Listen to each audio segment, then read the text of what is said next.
Madame Guillaume, nous commençons par ce premier élément. Je disais, plus d'1 million de personnes qui ont traversé l'Europe, ne serait-ce qu'en 2015, et puis on peut penser que malheureusement en 2016, ce million sera largement dépassé. Un certain nombre de dispositifs existent, et puis l'un sur lequel vous êtes en train de vous pencher, c'est la mise en place donc d'une liste de 7 pays, c'est ça, de 7 pays dits d'origine sûre. Alors, de quoi parle-t-on?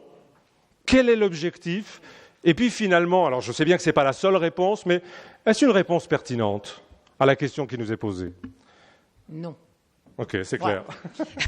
J'avais prévu de le commencer comme ça. Ça n'est pas la réponse. Objectivement, il fallait être clair là-dessus. D'abord, avant de commencer, je veux moi aussi remercier Muriel Mouret du travail réalisé ce soir pour la préparation de cette rencontre. Mais de manière générale, Muriel est vraiment quelqu'un d'extrêmement actif qui parcourt, comme nous, parlementaires, la circonscription dans son ensemble et qui fait vraiment un boulot remarquable. Donc, je voulais que ça soit dit publiquement pour Muriel.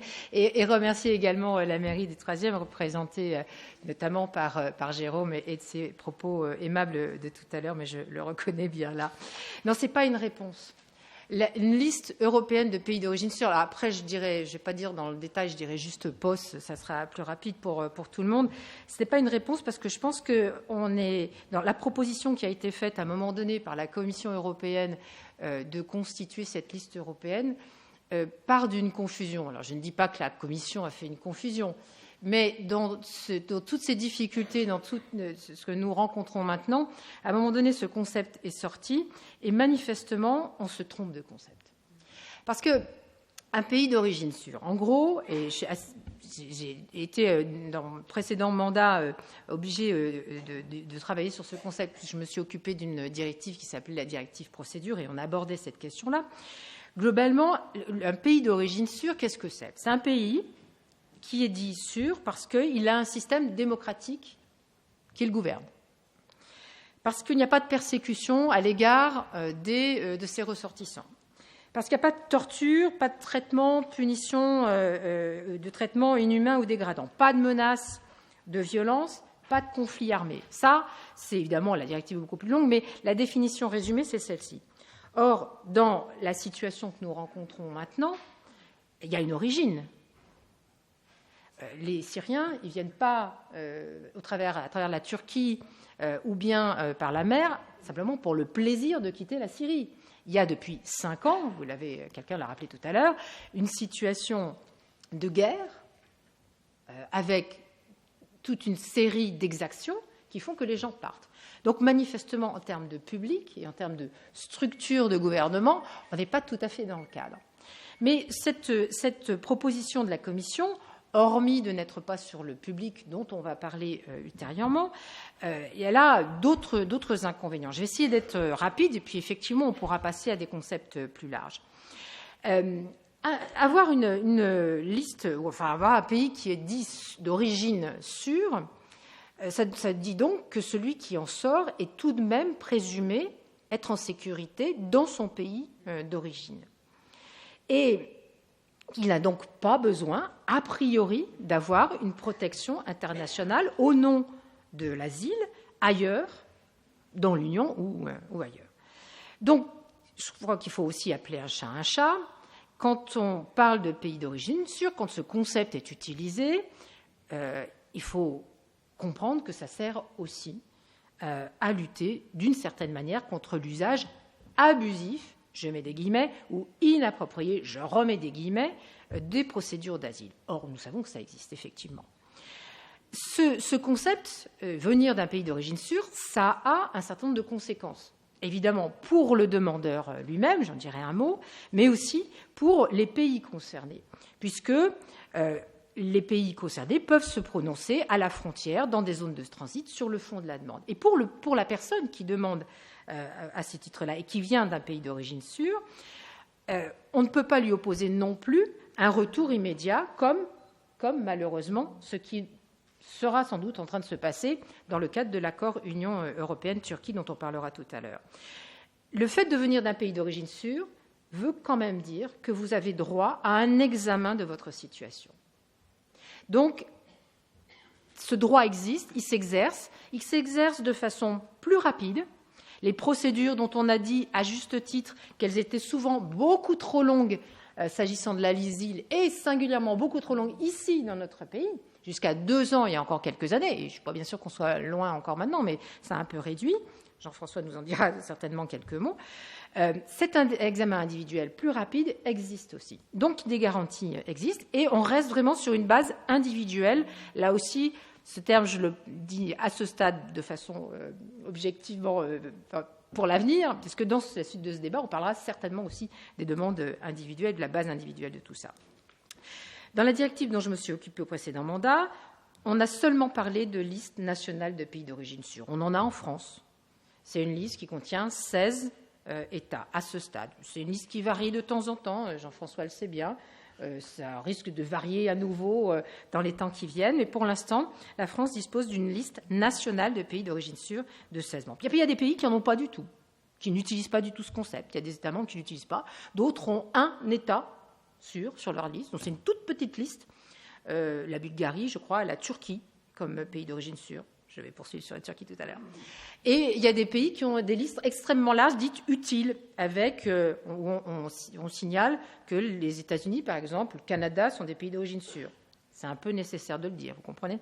Donc, ce concept-là, il est utilisé dans les différents États de façon totalement désordonnée. Et l'idée, c'était effectivement de parler d'un concept européen, justement pour avoir un pouvoir harmonisateur, de faire réellement jouer le rôle de l'Union européenne dans ce cadre-là, qui est de prendre ce qui est dispersé et de faire un processus d'harmonisation vers le haut de ce concept, en l'occurrence là, du concept de droit d'asile et dans le cadre d'un pays de pays d'origine sûre.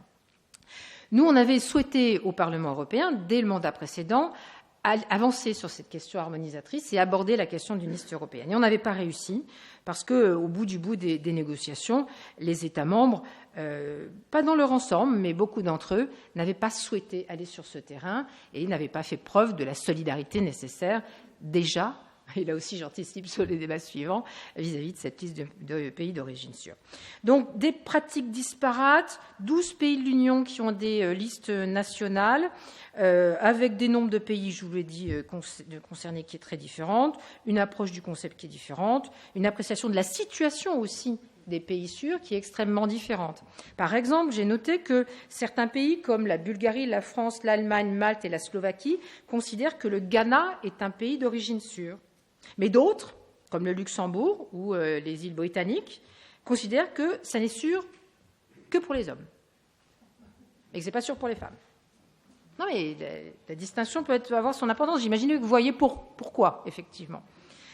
En octobre 2014, le Conseil d'État de Belgique, deuxième exemple, a retiré l'Albanie de la liste des pays d'origine sûre et il a estimé que le Kosovo, en revanche, avait sa place dans tout ça, mais les Français, dont lui,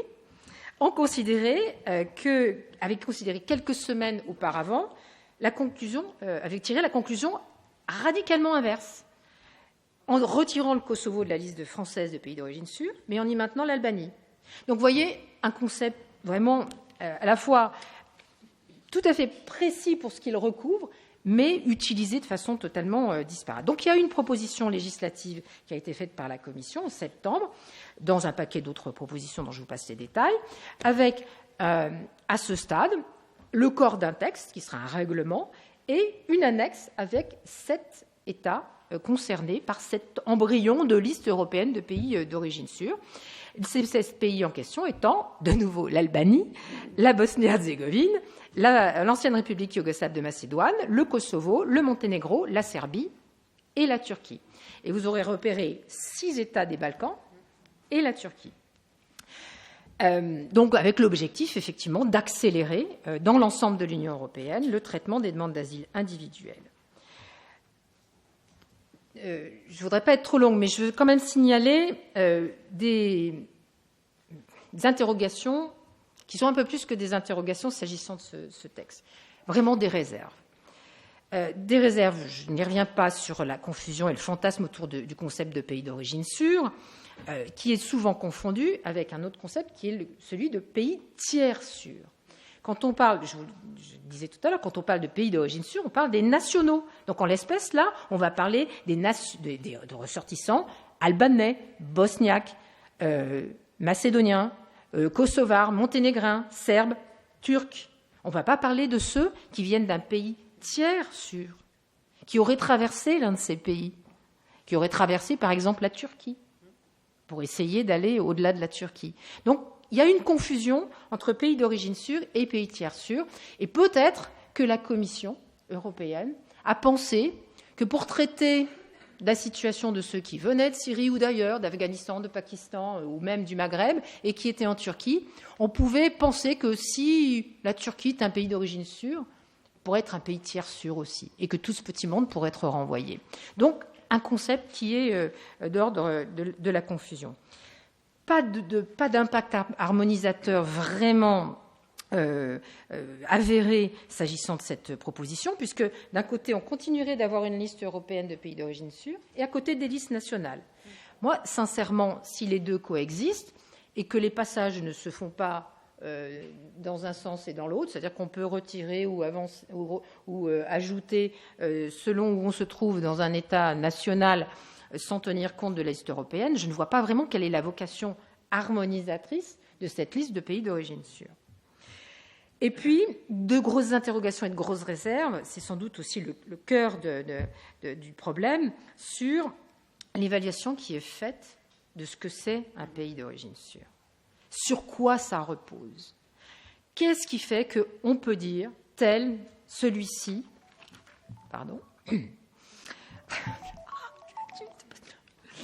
que celui-ci est effectivement sûr. Et là, ce qui nous a été produit est totalement insuffisant. On ne peut pas dire à ce stade, avec ce qui est dans notre dossier, que tous ces États présentent les caractéristiques de pays d'origine sûre. Donc, on a demandé un travail complémentaire pour travailler sur ces critères, obtenir notamment aussi de la part d'organisations qui sont sur le terrain des éléments précis qui nous permettront ou pas de juger que tel ou tel sont des pays d'origine sûre. Et enfin, sur la méthodologie, on peut aussi avoir des réserves et des interrogations, parce que la question de la Turquie apparaît quand même de façon tout à fait particulière sur cette liste. Je parlais tout à l'heure des questions de persécution, de torture, de menaces, de violence, de conflits armés. On pourrait ajouter la question des droits des minorités, la question de la liberté de la presse, la question du pluralisme politique, pour ne citer que 3 éléments de l'état de droit, qui, à ce stade, pour le moins, me semble un peu interrogé par la pratique actuelle de l'État turc. Donc, de ce point de vue, on peut être aussi un peu interrogatif, on va dire, sur ce sujet. Et puis, on a d'autres sujets d'interrogation ou de réserve sur la manière dont on adopte cette liste ou bien comment on la révise. Et donc, cela a donné lieu à plusieurs saisines pour nous aider à travailler sur ce sujet avec le bureau d'appui à l'asile, avec l'Agence des droits fondamentaux. Nous voulons obtenir de la part de structures qui travaillent sur le terrain ou qui ont une expertise sur le sujet des éléments complémentaires et qui nous permettraient d'y voir plus clair.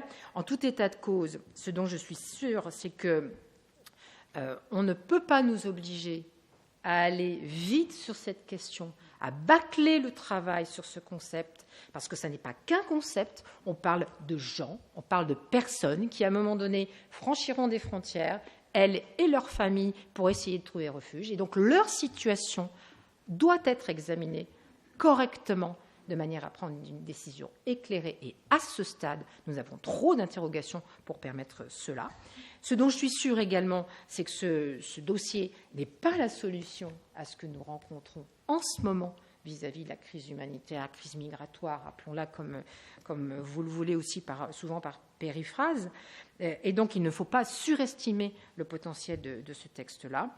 Et en fait, au final, on pourrait indiquer que autant on peut considérer que ces pays sont stratégiques, que notamment vis-à-vis de la Turquie, on sera obligé de travailler avec ce partenaire en ayant sans doute des relations plus équilibrées qu'elles ne le sont maintenant avec l'accord de l'Union européenne avec la Turquie, mais on ne résoudra pas l'ensemble de nos problèmes actuels sur fond d'absence de solidarité profonde, avec juste un concept qui serait celui-ci. Disant cela, je ne dénigre pas le travail que nous avons à formuler. Je dis juste qu'à ce stade, nous avons beaucoup de réserves, que, en revanche, l'existence de cette liste européenne, pour le pouvoir réellement européen qu'elle représente, doit être travaillée, mais elle ne peut pas l'être sous cette pression et sous ce registre de traitement de la crise migratoire actuellement. Voilà. Mais parce qu'on peut avoir le sentiment que c'est une manière, finalement, de se débarrasser du problème, quand même, tel que ça a l'air de se présenter, non ? Oui, d'une certaine manière. Puis c'est surtout considérer que 23% de ressortissants turcs qui ont parmi les sur 100, je vais le dire autrement, sur 100 ressortissants turcs qui ont demandé l'asile dans un pays de l'Union européenne, 23 ont obtenu l'asile. 23. C'est presque un quart de la population concernée qui demande l'asile. Singulièrement, évidemment, vous aurez compris qu'il s'agit beaucoup de Kurdes qui obtiennent l'asile dans l'Union. Donc on ne peut pas considérer, notamment avec ce registre-là, que c'est un pays sûr comme les autres. L'Albanie, Monténégro, tout ça, on a entre 1 et 6% de taux de reconnaissance, mais quand même plutôt vers 0,5, de 1 à 2. L'Albanie à 6. Donc on sait, la pratique des États membres montre que les Albanais, par exemple, ou les Kosovars, n'obtiennent pas l'asile. Donc c'est un autre registre, c'est une demande de migration économique, qui par ailleurs se conçoit autrement, mais qui ne rentre pas dans le domaine de l'asile. 23%, c'est un peu plus suspicieux.